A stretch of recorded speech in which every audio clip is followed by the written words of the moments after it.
Thank you for joining the Forget Your Pizza Party podcast. My name is Chris, and as always, I'm joined by Misty. This is episode 14. This is going to be scope of practice, nursing scope of practice. Do you have any thoughts on nursing scope of practice? Nursing scope of practice. Scope of practice in general, it's a very, very important thing to know and how to stay within your boundaries. And that goes at any level where you're a licensed individual, correct? And any license you hold. Yeah, it doesn't matter if it's in healthcare or not. I mean, any license where you have to do a state or a national test, scope of practice is very much a necessity to know what your boundaries are and what other scope of practice for other licensed individuals is as well. For us, there's varying levels of nursing and scopes of practice. So let's start. And each state is a little different. Yeah, each state has their own measure on scope of practice, Nurse Practice Acts, nurse scope within that state. So we're going to be speaking from the perspective of Ohio for everybody out there. And again, whatever we talk about may not be necessarily the regulations and or scope of practice for your state. So the very first thing, when I worked in home health and I worked as an aide for a short period of time, was I a nurse? No, Could I call myself one? absolutely not. When you were around me, did I ever call myself a nurse? No, Did I ever have like an illusions that I was a nurse? no, Why? because you weren't a nurse. That's right. We're a nurse. I didn't pass the test. I didn't Pretty pass the simple. licensing test. So one of the reasons why I bring it up, and it's no disrespect to any CNAs, PCNAs, MAs, whatever support staff that you want to give the title to within the healthcare industry, you're an unlicensed individual. And so why does that matter? I've been seeing a lot of stuff on Facebook, on YouTube, on TikTok, where people are going around calling themselves nurses and they're CNAs or they're MAs. Why does that matter? Because they're not licensed. They have not done the proper education. They have not taken a board to pass. So wait a minute. So they're going around and saying they're a nurse, but how are they? Explain a little more. So they're saying, well, I'm a CNA and my job's just as important as a nurse, and I'm going to call myself one. Or if an individual is a Because nurse, they feel that they're just as important. maybe it's because they don't know what nurses actually do. So they feel that their job and their contact with the patients is just as important as what the nurse does. But I think that's a failure of knowledge and understanding. Their And work is important, but not at the scope level of a nurse. 100%. And Misty and I are of the opinion, like, it's a team effort. It's a team effort. I will respect you as a work colleague. I would expect the same out of anybody, whether they're a state-tested nurse's aide, hospital-based PCNA, It's MA, like me trying. CP. I'm a nurse and I've got all this experience, but me trying to compare myself to you, Right. that's not. No, but I It's mean, not comparable. foundationally, you and I are equals at the RN level. At the RN Yep. level, but you. I have a little more advanced practice. So Yeah. why does that matter? So specifically, one, if I'm an unlicensed individual and I'm calling myself a nurse right then and there, I'm actually committing, A crime. I'm in breach of state and federal regulations with that title. So for all of you nursing students out there, just because you're a nursing student, you can say that you're a student nurse, but you cannot say that you are a nurse. I'm sorry. That is a false statement. You are an unlicensed individual. And because you do get privileges that are granted by your education and by passing a board. CNAs, PCNAs, and MAs, same thing. Like, look, you are a valuable member of the team. I will respect you. But by respecting me in return, you respect my position and my license. And unfortunately, I'm seeing a lot of things on TikTok where they don't acknowledge that. They may not understand what goes into licensing, the requirements, the education. I listened to a live stream, and I'm not going to give the individual out. There's like 30 to 40 people listening, and she's like, I'm going to call myself a nurse. And you're a CNA. You may be a certified nursing assistant, but that is a state certification. That is not a license. Those two things are completely and totally different. No, and you can get in a lot of trouble for claiming that. Yep. And then you have to wonder, are they actually giving advice? Yep. You have certain protections when you are licensed as well. You are considered partially an expert in that field. And so you do have some privileges and rights that are granted to you by having a license. That you are a protected status at that point that you are not granted by being uneducated. And it doesn't mean that you're not uneducated. You can be very smart and be self-taught, but there are rights, privileges, and responsibilities that go into getting a license. Uh-huh. So I thought that was interesting. And it's not an isolated incident. Like late at night, I'll scroll through TikTok or I'll do some live stream scrolling on YouTube. And just through the random algorithm, these individuals will pop up and they'll be like, my name's so and so CNA. And Do I'll, you ever respond? no, I don't want to bring that kind of heat. Yeah. Because usually when I've listened, it's been a whole bunch of CNAs listening to a whole bunch of CNAs or PCNAs complain about their position. And a lot of them they don't Do you think he's jealous? I don't know. Again, I respect them. Like when we worked in the hospital, I loved my PCNAs, my hospital Yeah, aides. They were fantastic. I helped them whenever I could because they were exactly. valuable. I didn't want them getting hurt. I wanted to support them. I did not want them to feel abandoned, which a lot of them do, Mhm. because there are a lot of nurses out there that don't lift a finger. They feel like once they get licensed that they are above that position. You're And it's not, and it's quite the contrary. You are just a higher educated and licensed individual, but you are still part of the team. And and you still do the things that they yeah, do. you still do the things that you're required to do, You but lead you by also example. help your team. And Yep. yeah, definitely you lead by example. And shame on you if you're one of those individuals that does not help your team members. You are what gives all of us a bad name. And for you to sit up at a nurse's station, now, rightfully so, if you're sitting up there and you have to do charting, if you're calling a doctor, if you're doing med reconciliation, admitting, discharging, whatever responsibility, fine, you got an out. But if you're sitting up there shooting the breeze with a whole bunch of your nurse colleagues and your aide comes up to you and asks for help, and you're like, no, that's your job, then you are Oh, part of the problem. And you actually deserve to not work in that environment if you're not going to work as a team member. Have you ever told a nursing assistant that you're above them, that oh, you're not going to work? absolutely not. Why? Because I'm not above them. I do my credentials say that I am more advanced. Your scope of practice says you're more Yes, advanced. Yeah. my credentials, but my job is not above them because we do the same thing. Just because I have a higher skill level doesn't mean that I'm above you. Well, so I would say define skill level because there are things that they can't do. They can't pass Right, meds and right. unless they are a med pass STNA, which our state has med pass STNAs. Mhm, Um, they can't assess. mhm. Now they can come to you and say that something's wrong. They feel like something's wrong with the patient. You check Right, them out right. and then you work But under it your falls license. back that will fall on you, Correct. and then everything they do also falls on you. So in other words, when they're an unlicensed individual working in that environment, you are responsible for them. You are, yes, because especially if you delegate tasks, Yep. you always follow back up with Which it. is something that we have a right to under our license to delegate tasks that Mhm. are within their scope. But we work together. So, like, when this is just an example, we would have a patient on an insulin drip and we were having to take blood sugars every hour. So, I can take a blood sugar. That's not a problem. My aide can take a blood sugar. That's not a problem. So, we would work together. 1 hour, they would get one. The next hour, I would do it. We would alternate. Right. That is working as a team because, they're busy. They're not just taking care of your patient, they're taking care of all the patients or whatever they are assigned to. So it's not fair to expect them to be able to also help other people, the other nurses and other patients. And it's not fair that they are stuck to what you personally need. Yes. And we found that in patient settings where you would get nurses that would literally like try and steal those aids just specifically for them and their patients. And That sounds then like an assistant manager thing. I know some assistant managers that would, yeah, that's happened before where they would want them to do all their work so it'd free them up to do whatever, their little so they meetings could or hide. Well, whatever and especially, hide, yeah. yeah, on And night they'd go shift. sit in their Yep. office. On night shift, especially, they would get the most reliable and the most attentive. There we go. The best Attentive, working and yeah. attentive aide that they could on night shift and assign them to themselves. And then they go camp out in their office. Yeah, that's true. And then there are other nurses too.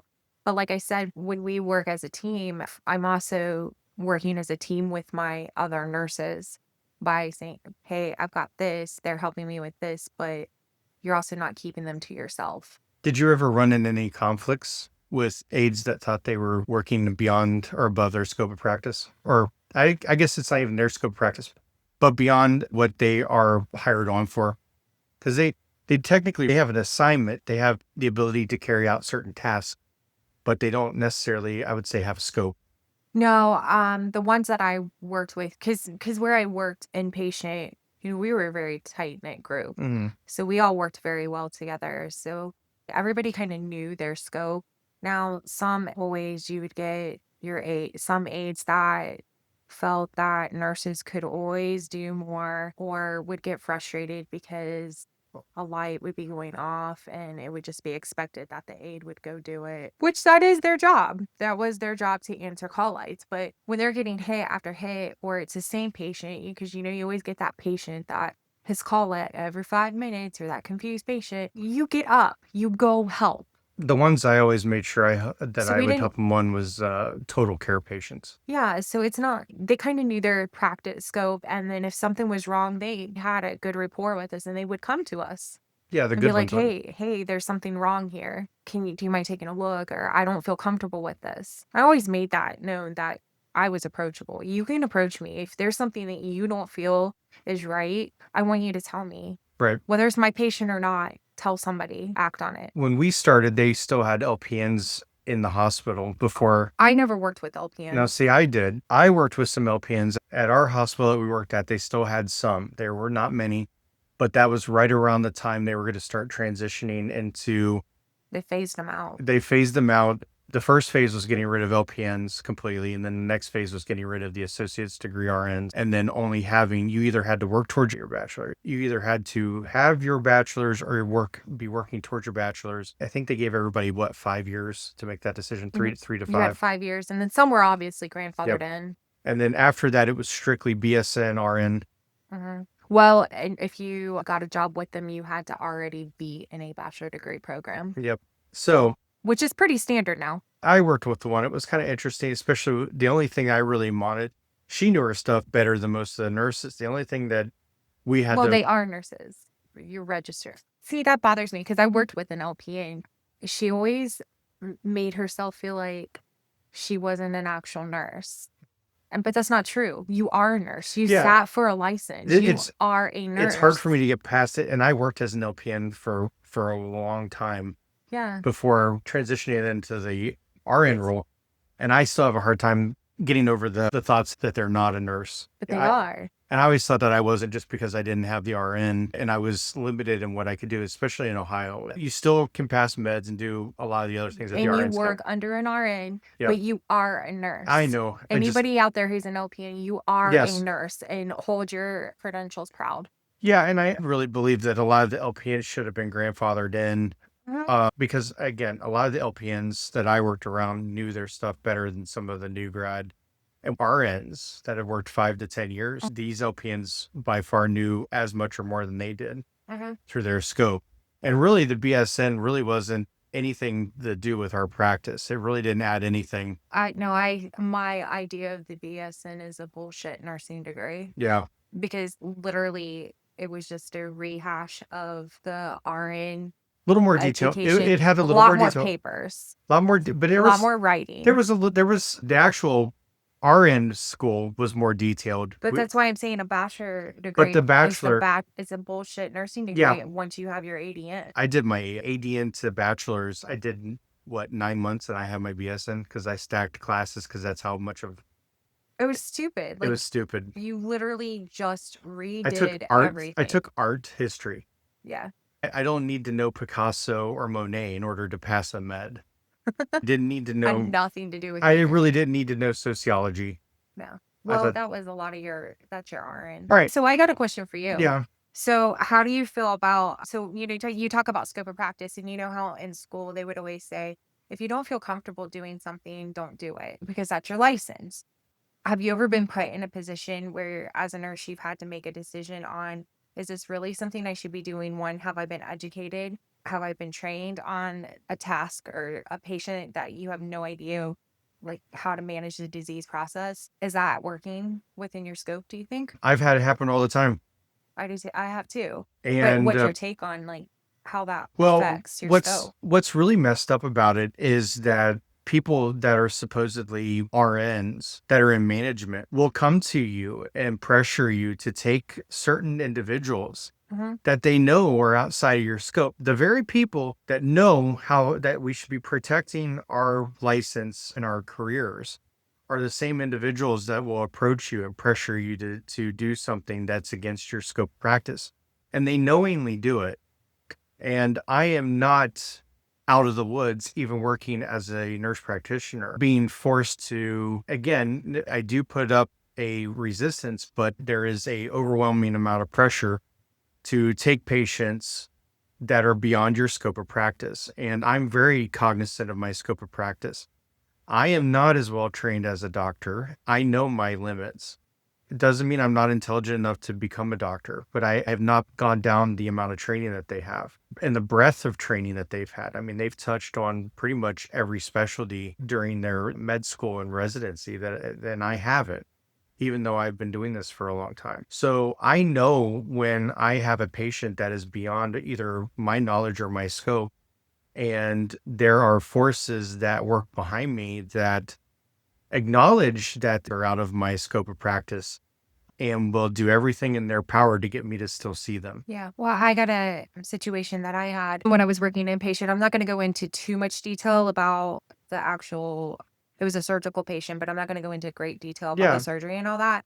But what initially happened was in our unit, we were going to be getting these certain type of surgical patients. And for months, they had been talking about training on these specific patients because there were a lot of factors that you have to watch for when they first come out. Well, we never got the training, things kept going, we never got the training, and then boom, one day I had a new grad hire that was in training that was with me.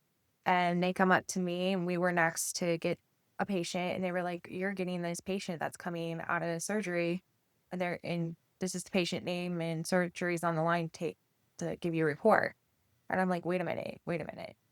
Why am I getting this patient? We know the basics about the procedure or whatever, but I don't know what I'm looking for. I don't know how I'm carrying. They were coming out on medications I was not familiar with. And I'm like, why are you giving this to me? And I have an orient with me. How am I supposed to Orientee. orientate? How am I supposed to safely educate and take care of a patient when I don't even know what I'm exactly doing and looking for? Well, I got called into the manager's office with with two A&Ms, an A&M from the surgical unit that normally take these patients, my boss, and then one of our A&Ms. And they were like, "So what's the problem?" And I was like, "The problem is that you guys have been telling us you were going to be giving us education all this time, and we've never gotten any education on this patient, but yet you're expecting me with an orientee to be able to handle managing this patient, knowing what to expect, and all this stuff, and these medications that they're coming out on. And I have no clue what I'm doing." And I'm like, "How is that fair to me? And how is that fair to the orientee?" And they were like, "Well, if you don't feel like you can adapt and make changes, then maybe you shouldn't be precept." That was their response. And I said, "It has nothing to do with me precepting. It has everything to do with me protecting my license and protecting that orientee from a Well, potential mistake." and even above that, it's protecting the patient. Yeah, so I was not only advocating for myself, I was advocating for the orientee, and I was also advocating for the patient because if something happens, who's that coming back on? You Me. and they If would, my orientee does yep. something wrong, who's that coming back on? Me. Hmm. So, and they're all standing here. So I said, "All right." I'm like, "So yeah, I totally am okay to be a preceptor, but you guys need to do the right thing and educate me so I can educate correctly to my orientee and be able to take care of this patient." I was like, "Can you at least give me a crash course here?" I'm like, "They're coming out on this medication, this and this and this." And I went through all this stuff. And I was like, what is this medication? What am I looking for? Because I don't have time to look this up. And you should always, let me correct that. You should always have time. You should always look up what your medications are and know everything about them. That's nursing 101. But they couldn't even tell me fully Yeah. about that Yep. medication. And so if they're not willing to educate themselves, then they should not be willing to have their nurses that they're managing take patients and they don't even know what's going on with them. They don't know the meds. So I think that's reasonable. The problem with that is that you're going to be held accountable. It looks Mhm. like you're being confrontational Yeah. by Nurses, I'm not willing you're not to being a team player. I'm not being a team player. I'm not adapting to the situation, and I'm not willing to expand my knowledge, Yep. which was not anything that I said. No, no, but that's how they would write it up. That is how they took And it. then the problem is now you've got 3 managers and it's just you against them. I know, and I'm like, So, this is just not yeah. right.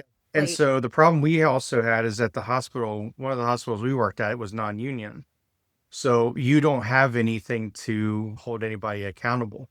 You don't have a union rep, you don't have union lawyer, you mm, don't have anything in the background to protect you from management like this. And the amount of pressure, I mean, that one decision you went through could ruin your career. yeah. And not to mention, I was working with a completely different intensivist.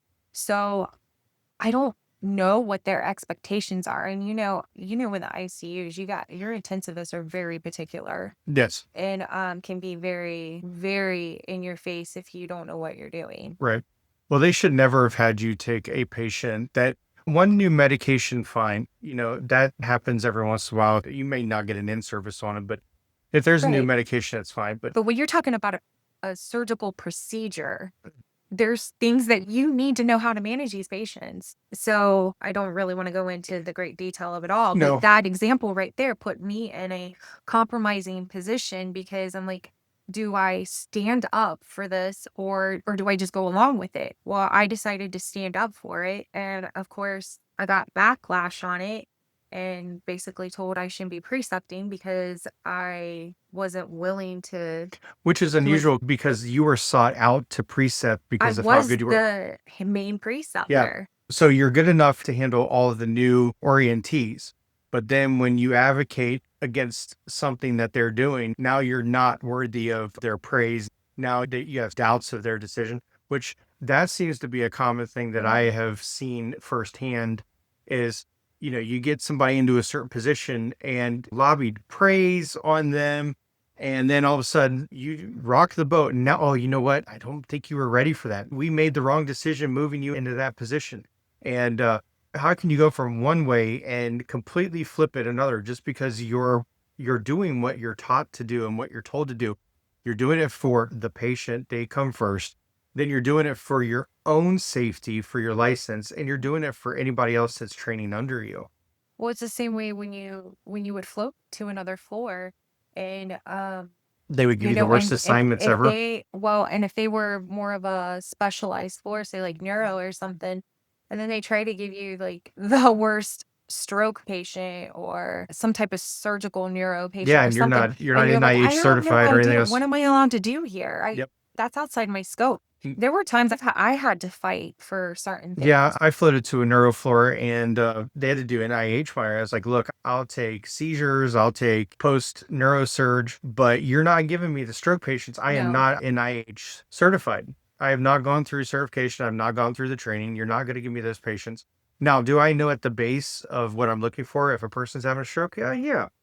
But I don't know the particulars of doing the cranial nerve assessment and all the requirements for the NIH scale, Glasgow coma scales, all that jazz. You're not giving it to me if I haven't gone through the training. That's bad practice. It's bad precedent. And it sets the patient up to have an adverse event.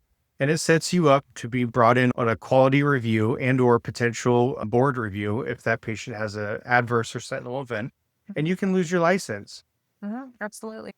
Another thing that could kinda, in a way, fall under scope is the acuity of the patient load that you're taking. Yeah. Because if it is so heavy that you can't take care of your patients, then you're getting into a situation where you are either working under your scope or over your scope. Right. Now, pro tip for all the new grads that might listen to this and nursing students. If you step onto a floor or onto a skilled nursing unit at a nursing home and you look at the patients there and you're like, you know what? This is an unsafe environment. If you don't make your objections noted right then and there, and refuse the assignment, yes, you may get fired, but the minute you take that assignment, You're responsible. you're responsible. And if you walk off of that floor during a shift, They will come after you. they will 100% come after you. They will grab your license. You will be in a suspension 'Cause you until you get a board review abandon that. because there are laws in place, which I will tell you, most people out there that listen to this, This is an exception to a lot of licenses around the United States. We're one of the only professions where if you are working and you take an assignment and you realize 10 minutes into that assignment that this is something that's overwhelming, even though you objected, even though they may know that it is an unsafe assignment, if you walk off of that assignment, it is considered abandonment. And depending on what state you're in, you will definitely get fired. They will run it up to the board of nursing. Your license will be in suspension until a board review, and you will either lose your license. And some states, if you abandon patients, you are actually breaking the law, and you can actually be subject to criminal charges on that as well. Yep. Nursing it's kind of Yeah. scary. You're really trying to protect that Yeah, license. as a financial advisor, you walk out on the client. Yeah, you may lose the contract depending on the contract, but you're not going to go to jail for it.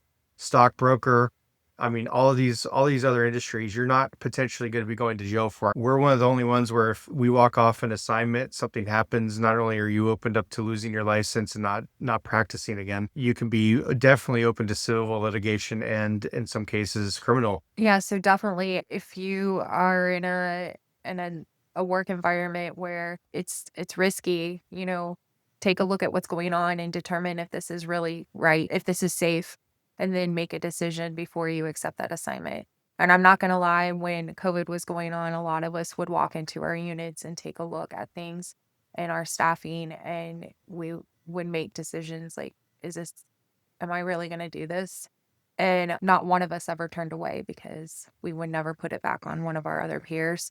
But it was something that we did because we knew if we accepted any of that, if we clocked in, accepted anything, then we were responsible. Yep. I mean, you can clock in, but No, no, you don't even clock in because that you clock in, you're on the job. no, you don't take the patient load. You have to check your state.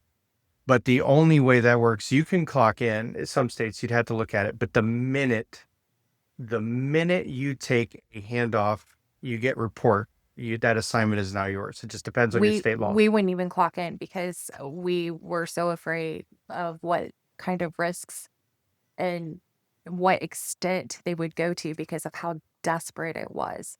But it was so bad. It was the environments were so bad It was at so that toxic. point. That's what a lot of us were doing. We were walking into, but I had a hard, not one of us ever turned away. But that's what was going through our head. Jesus, I remember walking in as an NP and having 80 patients because all of the other doctors Refused. refused to come in. Yeah. So, I mean, when you get into critical situations like that, you really, really, really think, think before you do. Yep. And I think a lot of doctors, they know the scope of practice on principle, but a lot of them they don't think about scope of practice for those that Yeah. are under them, nurse practitioners, PAs, RNs, LPNs, their And medical you'll be assistants, asked to do things. because they're at the pinnacle. They don't, as long as they're working in their field, they really don't have a scope of practice issue like we have. Now they have other scopes of practice that they've got to monitor. Like, so if you're working in the ICUs and stuff, your doctors may ask you to push certain meds that you are not allowed to push. Yep.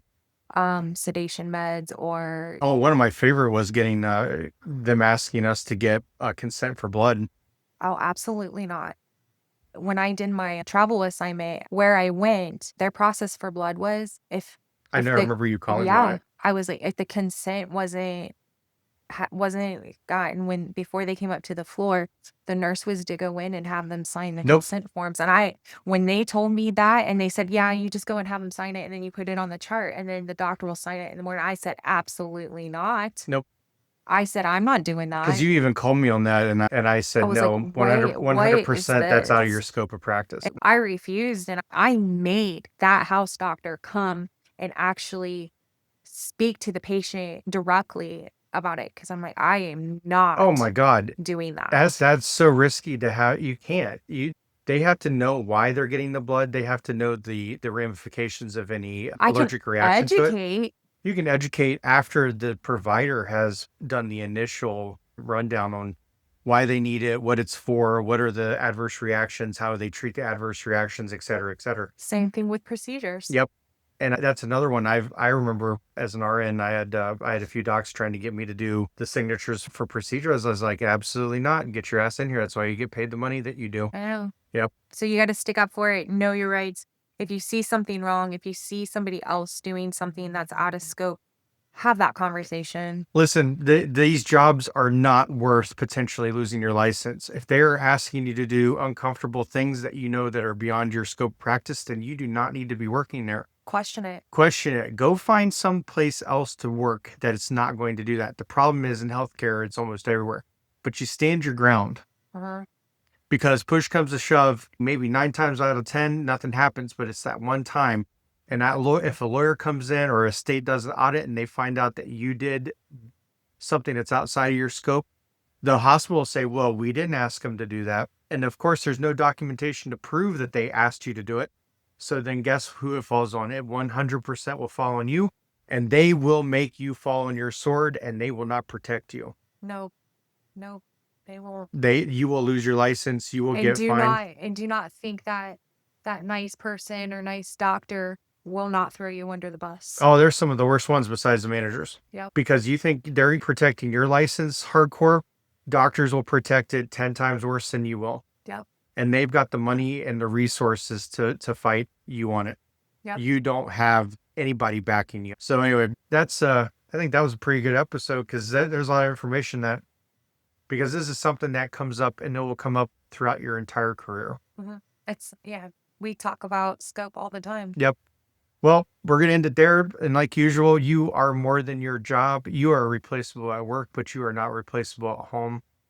Spend time with your loved ones, spend time with your friends, get outside, work on your mental health, take care of yourself, make sure that you're taking care of all the things you need to physically, because you will not be able to work and take care of your loved ones or yourself if you are not taking care of your physical health or your mental health.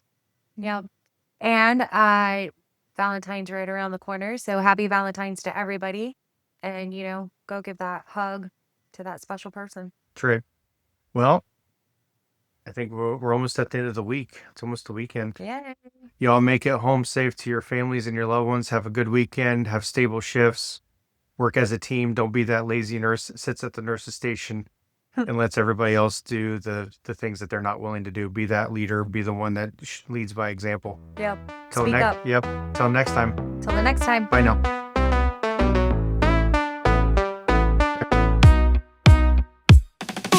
Healthcare heroes on the grind underappreciated. Weekend comes, but the pizza's not celebrated. Managers order, they just can't seem to get it right. We gather round, but we're ready for a bite tonight. No toppings, no love, cold slices on our plate. Pizza party, let the podcast begin. Healthcare warriors, let the laughter spin. Through terrible toppings and grease that we dread, we'll keep this conversation alive instead. Chit chat, laughter, it's our weekly unwind. But this cardboard crust feels like a sinister sign. Heartfelt stories wrapped in cheesy regret. As workers unite over this pizza we fret.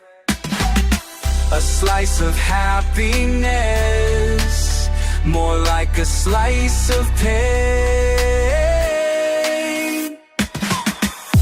Pizza party, let the podcast begin.